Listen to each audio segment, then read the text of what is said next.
That's what appears to be Manadome actually shaking things up. The Spirit package is going, and if you're a Purrely player, man oh man, it has been a week for you. Alright, 34% of you, just smash the living crap out of that subscribe button so you guys don't miss on more else content. The first list that we're going to be looking at here, out of interesting things this week, is like a Manadome level 2 good stuff deck. Now you're probably like, what in the world are we doing here? Well, you get Thunder Dragon Colossus, you get the Vice of Starfrost Fusion, Bystials. There's a lot to unpack here for this. I'm going to be completely honest with you. In terms of all of the interesting little interaction movement points that you can do with this deck, that's actually kind of crazy to me. So I just wanted to give this deck a nice little interesting shout out here, because with all of your moving pieces here, all of the combo extensions to the Spright package, Thunder Colossus, like this is literally just the pile of cards that you want to see at the end of the day. Really pressure the opponent so that you can just go into a good winning position. Next up here is Tellarknights. Evidently, from what I was reading, this had a really good showing out of a secondary event. And I was like, you know, the Spirit package is going to give you some additional normal summons to pressure the opponent. You're going to get the chance to step on through basic Constellar interactions and so forth here. I mean, your game plan is to make Tellarknight Diamond, or just to bully dark decks. There's a lot of like power and pressure that you kind of get wrapped up with this deck here, and it puts your opponent in such a situation that, well, if they can't actually handle, you know, Diamond plus like an Infinity standing next to it, the game just kind of concludes on them not being able to do anything. So really, really big pressure points for this, and that's why I wanted to mention this deck as one of those other like rogue contenders that you're kind of starting to see show up here. Next up here was Purrely. Now, Purrely's had some fantastic showings as of late. So many players are definitely kind of starting to take notice of this, and it only took their second main deck monster for this to actually happen. Now, we're a long ways off from getting the second Purrely monster here in the TCG, but this is going to give you a little bit of an idea of how things are kind of starting to set up for this deck. You know, you're going to kind of start to see that, oh, hey, you know, maybe there is something to this at the end of the day. You know, the free combo lines, the ability to set up the big black cat down there, the ability, that card is nuts. Unaffected by opponent's activated effects, pressuring your opponent out of the game. Like, it's so stupid at the end of the day just how good that the pressure gets from that card. So if you want a reason to play this deck, it's just so you can make that cat to close out the game and have your opponent go, guys, what's going on here? The answer is you're losing. Next up here is what appears to be Superheavy Samurai pendulum scales in a true, or in a Dynastor powered pendulum good stuff is what I guess I'm trying to say here. The fact that you have so many different moving pieces in the OCG pendulum sphere here definitely kind of brings this to a little point that you kind of want to go, huh, you know, how broken are those pendulum scales? I've seen combos with these Superheavy Samurai cards that people are just kind of looking at and they're like, what's going on here? Like, they are busted. When you can create like universal pendulum scales that are going to be as free as those are, and then you're just able to, you know, kind of do everything else that you want to do with your, you know, combo lines in this deck, it's so cool at the end of the day. I wish I knew how to play this deck, but I can tell you that Electromite plus Beyond the Pendulum is going to get all of the work done for you. Next up here is Minkanko. Now, I have wanted to see how the OCG was kind of approaching Minkanko as of late, and to be perfectly honest with you, your Rite of Armisia package is going to help you out a lot, but you're not going to go too crazy with this deck.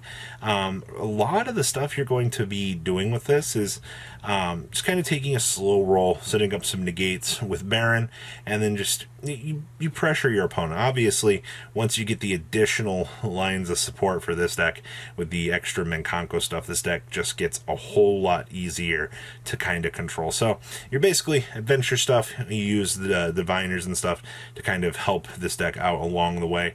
Big tuner monsters, and then you set up the big Orihime ritual to blow your opponent out through the busted spell card that basically lets you bypass summoning conditions. So, good stuff at the end of the day. I perfectly understand why this deck does what it does best.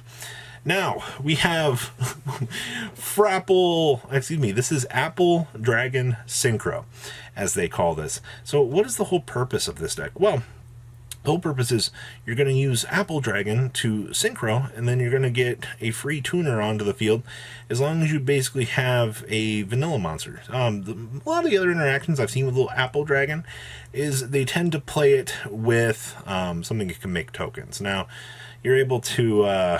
free tokens is free real estate out here for this deck. So basically, get Chaos Angel, get the ability to make good old angry Das Peter. It's pretty cool just to kind of see like the remnants of how this deck has evolved. But I will say, after this week, from the first week, the Bystial Synchro has definitely taken a step back in the OCG. We've seen previously that the turnover numbers were nothing too crazy to scoff at, but wow. And then, of course, this was one of my things that caught my attention this week in terms of evolutions, was the fact that what I thought was Ogre Control, or what most people were playing this as Ogre Control, stripped the Ogres out of the deck. This is a updated version of Kashtira, where you're just going to set up, do most of your combo lines through just what small package you have.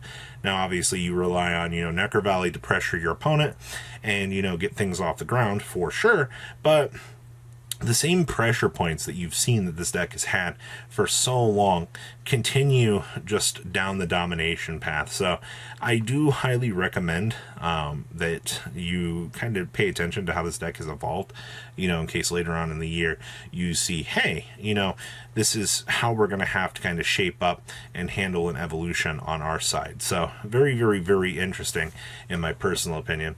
Then we also have Runick. Now, the thing that caught my attention with this is we're playing the Morganite in here. 2 additional normal summons, double the draw power. What Runick player doesn't want to draw how many cards? Two cards during each draw phase? That's double the resources for a Runick player. That's an extra, you may as well say, draw 5 cards per turn through field spell. On my way.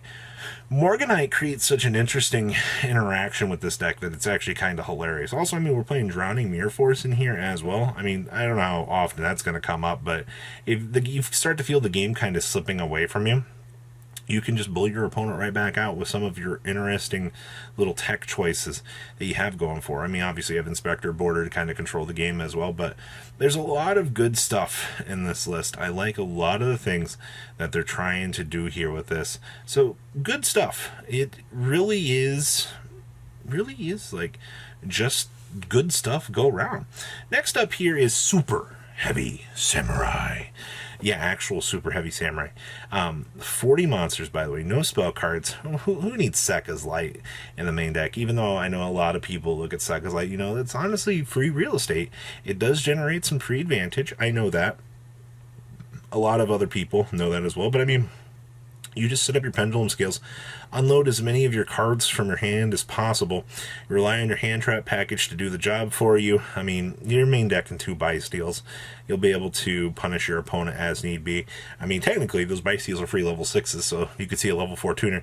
You're kind of off to the races here at the end of the day. Citing additional, I do like the fact that the extra deck down there gives you some little interesting leeway for some little tech options that you can kind of shift on into here to punish the opponent as well. So overall, very, very interesting deck in terms of option trees here. And the last as we have here is another of what I would call good synchro stuff, but it's like throwing on Bystial, obviously, with the P.U.N.K package, because your whole game plan is synchro on up, get access to, Chaos Angel, Chaos Roller. You have the Dragoobleon OTK in here. This deck is not going to take anybody by surprise the minute that you start seeing the Synchro package come down and you start capitalizing on these monsters, pressuring your opponent out of the game. Alright, you shouldn't be too confused as to what you're doing here, but I get it. Yu-Gi-Oh! Can be intimidating sometimes. So what do you guys think? Please, leave a comment down below what you guys think. And I'll see your beautiful faces back here later in the day, guys. Peace out. Patrons, thank you.